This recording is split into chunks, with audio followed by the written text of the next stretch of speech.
Good day to everyone in the class. My name is Dr. Bello Mohammed Magaji, an Associate Professor of Law at the American University in Yola, Nigeria. I will commence a series of lectures on the law of contract, that's Law 201. Subsequently, I will continue with the lectures, beginning with week 1.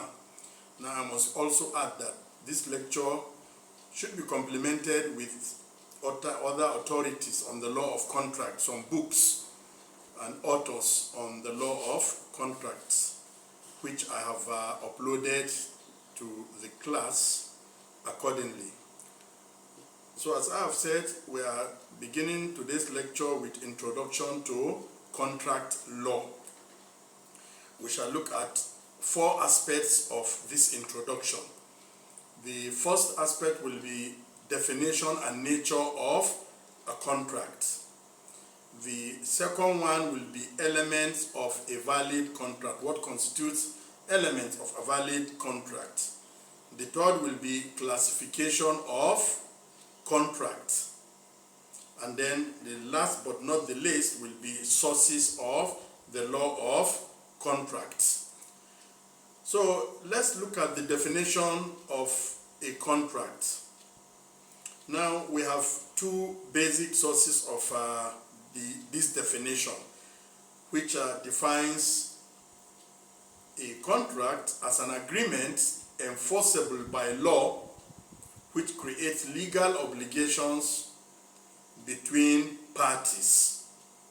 Now, this is the basic definition of a contract. I repeat that it is an agreement enforceable by law which creates legal obligation between parties.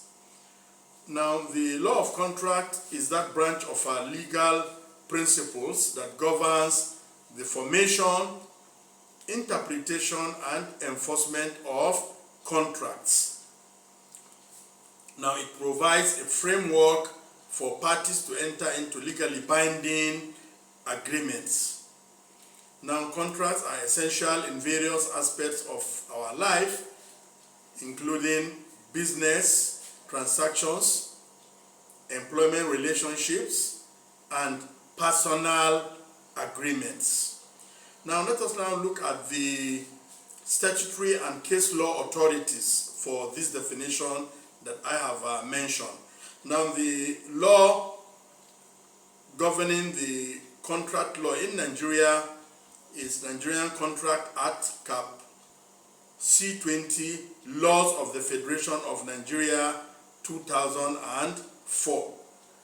The Nigerian Contract Act provides the statutory framework for contracts in Nigeria. The Act outlines the essential elements of a valid contract, such as offer, acceptance, consideration, capacity, and legality of contracts. Now, that's under the statutory authority, and I will implore you to check up this law, that's Cap 620, Cap C20, Laws of the Federation of Nigeria. Now let us also look at the the judicial authorities for the definition of the law of contract. And then the first case that comes to your mind is what we call Khalil versus Carbolic Smoke Ball Company. It's an old case, 1893. The citation 1, Queen's Bench at 256. Now, this English case is often cited in Nigerian courts and establishes the principle that a contract can be formed through an offer, acceptance, and considerations, even in cases involving unilateral contracts. We shall look at unilateral contracts as the lecture series progresses. Now, we also have the case of Union Bank of Nigeria PLC versus Ogbo. Is a case reported in 2005, 6 Nigerian Weekly Law Reports, Part 9201. In this Nigerian case, the court held that a contract requires a meeting of minds, offer, acceptance, and consideration. It emphasizes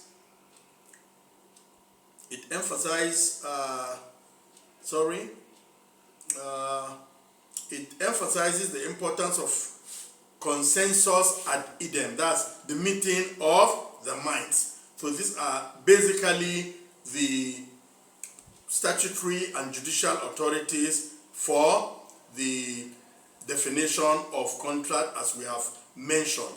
As the lecture series progresses, there are certain terms and terminologies relating to this definition that you will come to get acquainted with. Thank you for listening.